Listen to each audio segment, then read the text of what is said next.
Uma ngabe uNkulunkulu okunikeze lo msebenzi ukuthi wenze, methembe, kholwa kuye.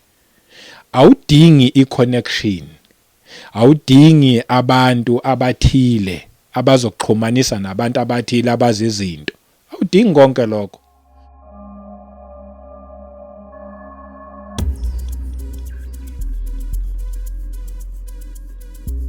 Welcome once again kwiKota2 Media. Igama lami ngumduduzi ngwakashabangu. Angibingelele umoya ongcwele ekhona phakathi kwethu. Siyabonga kakhulu. Ngiphinde ngibingelele abangcwele kwindawo zonke la kufinyelela khona le message. Mhlawumbe yaqala nje ukuhlana nale channel ngizothi ungasayi indawo la ekhaya sikhuluma indaba ezimnandi, indaba ezithinta umuntu kanye noNkulunkulu. Akukho kunye, azikho ezinye indaba ezimnandi okudlula lezi. Ngibonge nje kubo bonke ngokusubscribe, ngibonge ngama comments enu amahle ngokulike, ngibonge ngama channel members. Siyanibonga nje kakhulu enikwenzayo. Ngiphinde ngibonge futhi nabadebe eqhamuke emaceleni. Siyabonga kakhulu nje nonke. Inkosi inibusise. Isamileke indaba yange 18 July silokho nje sayimemezela. Siyahamba abazalwane, kumele siye kwaNongoma siyokhuleka. Sikhulekele izwe lethu, nathi siyikhulekele nje sonke simenyiwe, iSouth Africa yonke imenyiwe ukuyokhuleka. Kuyobe nje lapha kuwumuntu noNkulunkulu kuphela, kuyobe kungezona izinto eziningi, sonke sobe siyokhuleka. Ngila endabeni engilokho ngiqhubeka nayo, indaba etholakala kwizenzo kuchapter 1 verse 8. La khona ke ngiphinde ngiyifunda uverse 8 ithi, "But you shall receive power when the Holy Spirit has come upon you, and you shall be witnesses to me in Jerusalem and in all Judea and Samaria and to the end of the earth." Isho kanjalo lencwadi. Indaba nje engizilongiqhubeka ngayo ethi siyamdinga umoya ongcwele. Ngempela futhi simdinga ngendlela esimangaliso. Uthi mangabe ekhuluma la uJesu Kristu. Leli verse lilodwa liphethe nje indaba. Uthi kwamkeliswa amandla mangabe umoya ongcwele sefikile kuthina. Okusho ukuthi ngaphandle kamoya ongcwele ngeke sibe nalamandla uJesu awaziyo futhi nafuna ukuthi nathi siwathole sibe nawo. Ukuthi mangabe sihamba la emhlabeni sihambe sinalawa amandla.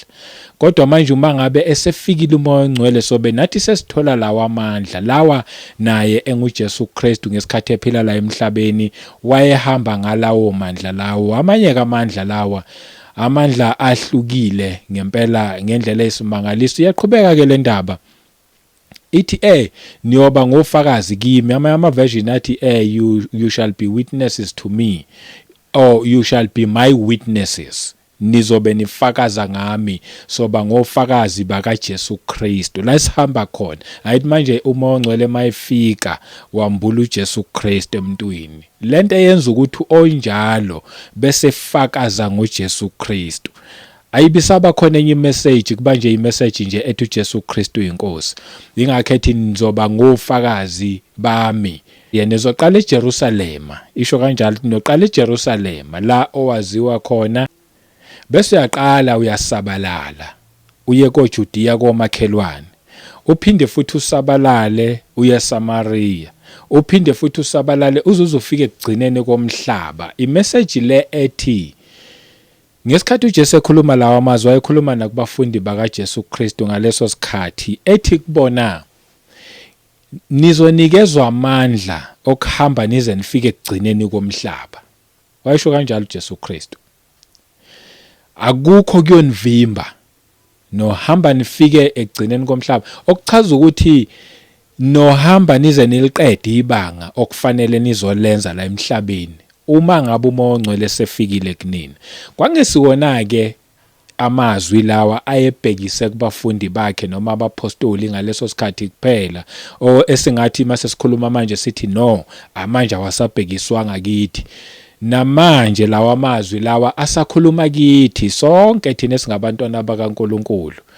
Usakhuluma the very same words kithi, usakhuluma ngomoya ofanayo owamkeliswa abapostoli ngalesa sikhathi, ukuthi nathi siza kuphiwa amandla uma umoya ongcwele sefikile kuthina. Bese ethi ke manje Nathi soqala lapha esikhona senza umsebenzi esiubizelwe kaNkuluNkulu sispread siye koJudiya siye koSamaria size sofika ekugcineni komhlaba okuchaza ukuthi uma usunikezwe umoya ongcwele unikezwa amandla okuhamba uzufike ekugcineni komhlaba kusho ukuthi akukho kungakuvimba endleleni once waba nalawa amandla kamoya ongcwele.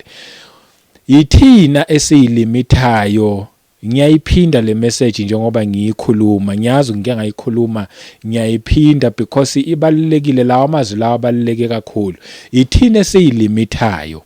Ithina esihamba siziphe nje indlela encane sithi uyibone engazathi ayi usuhamba ibanga elide kanti usahambe nje indlela encane awukakafike ekupheleni komhlaba. Sibizelwe thina sonke esikholwa kuJesu Kristu ukuthi samkeliswe umoya ongcwele. Once wamkelisa umoya ongcwele ukuze uzohamba uze uyofika ekugcineni komhlaba. Sibizelwe ukwenza umsebenzi omkhulu ongena limit.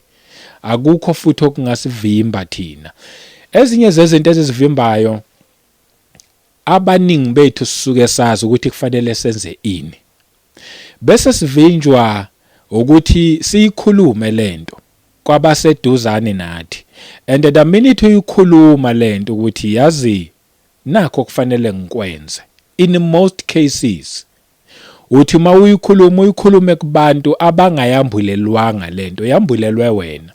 Laba bangayambulelwanga leyo nto kubona izoba ubuwula.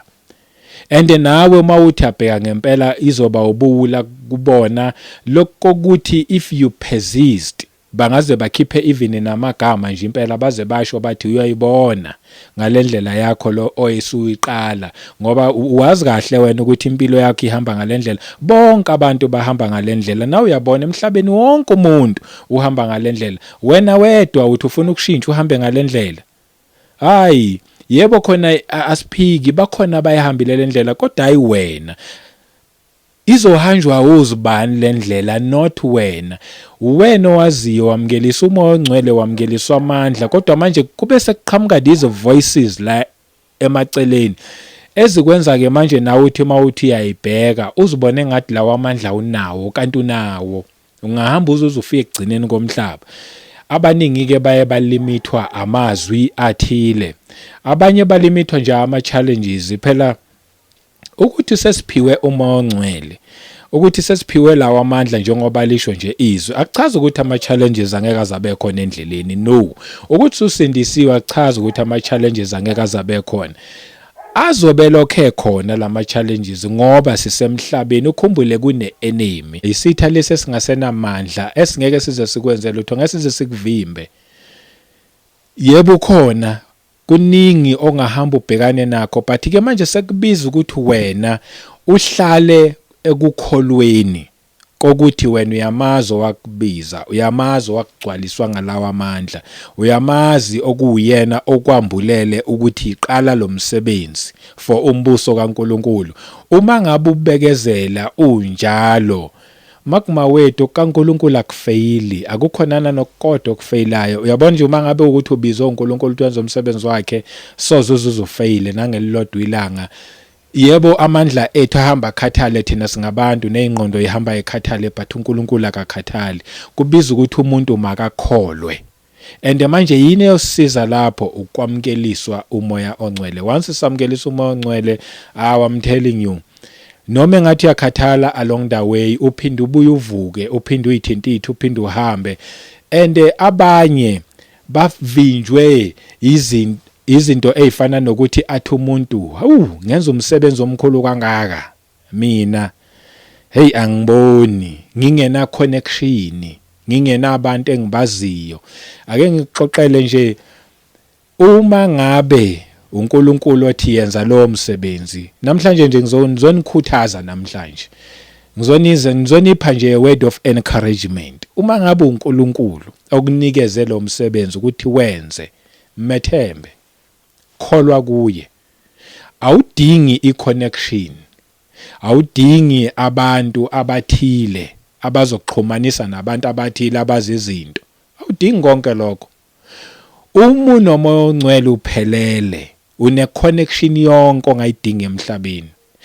once waphiwa lawa amandla une connection yonke edingwa umuntu emhlabeni, because umoya ongcwele uzothi ke manje uma ngabe usuyaqala uyawenza lo msebenzi yena enguNkulunkulu uzokuhlanganisa nabantu aba in line nalokho okwenzayo. Ke manje lokho okwenzayo kungafeyili, kukwazi ukuthi kuphumelele, uzokuxhumanisa, uzokulethela abantu uzokwazi ukuthi usebenzisane nabo ukuqhuba lo msebenzi. But mawusaqala bazobe bengekho laba abantu, uzobe uyibone ngazathi uwedwa, uzoyibona kahle ukuthi ngeke ngize ngikhona lento ngingedwa, but uzobe ungewedwa, unomoya ongcwele. Ngizokukhuthaza ngizothi methemba uNkulunkulu uzokulethela abantu enizokwazi ukuthi nigijime nabo ndawonye, ozokwazi ukuthi mangabe senigijima, yabona nje nizobe lokhu nje ekuphakamisa kancane kancane uzufike kuphi ekupheleni komhlaba, ngoba lisho nje izwi sawuqala eJerusalem siye eJudiya siye eSamaria kuze kuyofika ekupheleni komhlaba. But ke konke kaNkulunkulu kuhlala kudelelekile, kuhlala nje kubukeleke phansi, into nje ongathi noma uthi ayibheka uthi ngiyezwa khona, kodwa ungawufaki ukodwa, bekezela, hlala. Abanye abantu ke bana this question yokubuza ukuthi mina ngingenze njani ukuthi nami ngigcwaliswe ngomoya ongcwele, yini okufanele ngiyenze. Ngizongena kuleyo next week, ngizongena kuyona ngokusizwa inkosi, iyona nje yosisiza kukho konke. But nje to highlight noma nje ngithi ukuyiletha a little bit, okokuqala kufanele kube nomuntu phambi kwakho okushumayeza ngoJesu Kristu, and kufanele kube umuntu kwayena owayegcwalisiwe ngomoya ongcwele, ukuze this anointing anayo izokwazi ukuthi yehlele nakunina, nina enisuke nilalele ngaleso sikhathi. Kunzima ukuthi uma ngabe i-leader yakho ayikazi ithole this anointing kamoya ongcwele ukuthi nawe uyithole, ngoba in most cases abanjalo abafakazi ngoJesu Kristu. But wena ke, what is it that you can do? Lifunde lelizwi, hlala kuJesu Kristu. Kahle kahle futhi le question engiyiphendulile kuma episodes amaningi nje futhi lawa ngilonkhuluma umoya ongcwele, ngihamba ngilo ngiyiphendula, mhlawumbe ukuthi ayizwakali kahle. Hlala ukholwe kuJesu Kristu, mkholwe, ungamixi nalutho. Ngiyazi sihamba sibhekane nezimo emhlabeni nobunzima obuzokwenza ukuthi bukuchuzise, is either uchoose ukuhlala kuJesu Kristu noma ugcina uconsultile. Abantu abaningi balinyazwa yilokho, bagcina besarendile komubi kanti bekumele bahlale kuJesu Kristu. Kuzoba nezimo ezizokuchallenge so much that zifuna ukuthi choose. Mhlawumbe uyabona phela ukuthi phela uma ngabe ngilongihleli kanje ngilongithi uJesu Kristu inkosi, umntana wami uyashona. Hlala kuJesu Kristu, then uNkulunkulu uzawukwenzela isimangaliso, uzawuwehlisa umoya ongcwele umuhleli umuthembeka. Khona izimo zoqhamuka leso simo esizokubiza ukuthi ke manje choose, and then when I choose uJesu, uNkulunkulu uzokulethela umoya ongcwele. Another way nje yokwamukela umoya ongcwele, simamukela njengoba samukela uJesu Kristu. Angithi samamukela uJesu sathi uyinkosi nomsindisi wokuphila kwethu, sasurrender, saphakamisa izandla, nomoya ongcwele wamukelwa ngaleyo ndlela. Uyamamukela usurrender, phakamisa izandla, uthi umoya ongcwele yehlela phezulu kwami. Uquote amazwi njengoba lisho nje izwi ukuthi uma ngabe nje simcela uNkulunkulu konke sikucelayo yakusinikeza khona, including nomoya ongcwele naye masimcela uNkulunkulu yakusinikeza wona ngesikhathi esifanele nangendlela efanele kaNkulunkulu. Uzobona umoya ongcwele ehlela kwena. Ayikho indlela eyimagic ethile, futhi there is no like a certain formula yokuthi ke manje do 1 2 3 ngaphandle ukuthi nje uyamamukela ngomlomo wakho njengoba wamukela uJesu Kristu, ukholwe ukuthi mawusumamkelile usunaye, bese uhlala kuJesu Kristu, uzozambula umoya ongcwele kuwena. Khona into azoyenza kuwena ezokwenza ke manje ukuthi bese uba ne-show message noma ne-testimony kuwena, i-testimony ethi nakimi kwenzeka this kind of experience ngesikhathi ngamukeliswa umoya ongcwele, provided kuwukuthi uhleli kuyena. uNkulunkulu angenza nangendlela eziningi kulaba seba-anointile wabanikeza umoya ongcwele, usengabathuma bahambe bashumayela ey'ndaweni. Mabefika beshumayela, fanele mabeshumayela uJesu Kristu, umoya ongcwele uyehla. Each and every time akushunyelwa nje uJesu Kristu,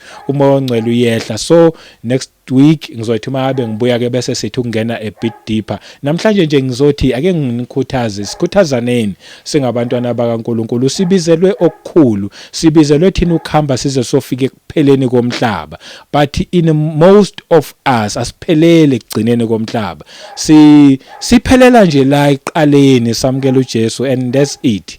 Abanye baqale bathi kushumayela, baqala inkonzo kuzentshumayelo kushunyayelwe and bangabe besaqhubeka kakhulu, kanti uNkulunkulu sinikeze okukhulu okungaphezulu kwemicabango yethu, kungaphezulu kwamandla ethu. Okwethu nje ukuthi sisarende kuye, simlalele. Mayethi do this ukwenze, mayethi ungakwenzi lokho ungakwenzi, uzobona uzokulida, uzozibona lokhu wenza izinto nawe ungakazi wacabanga ukuthi hey, mina ngangenza lento, mina ngingena connection, ngingazi bantu, mina nginguzero, ngingafundile mhlawumbe, ngiwunothing nje. uNkulunkulu vele usebenza ke vele ngabantu abanjalo, usebenza kakhulu futhi ngozero, ngama-nothings nje, ngezinto nje ezibukele phansi nezidelelekile kula uNkulunkulu afika asebenze khona.